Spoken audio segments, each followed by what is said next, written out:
Hello everyone and welcome back to my YouTube channel with another informative and useful video.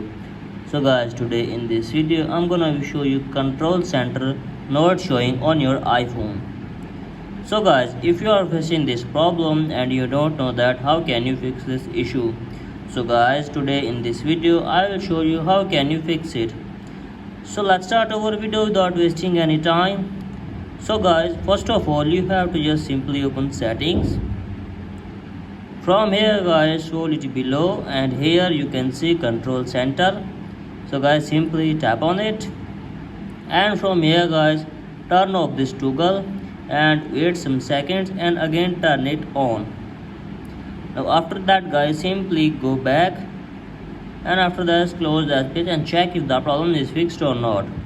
If the problem is still there guys, then you have to just simply open settings again, scroll down and find face ID and passcode. So here it is, so simply tap on it and enter your iPhone passcode,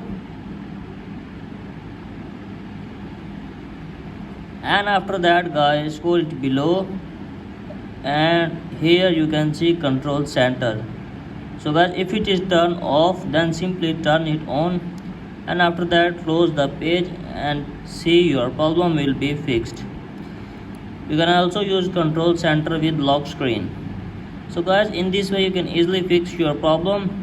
So that's it for today guys, hope the videos helped you. If the videos helped you, then please subscribe to my YouTube channel as well. Thank you.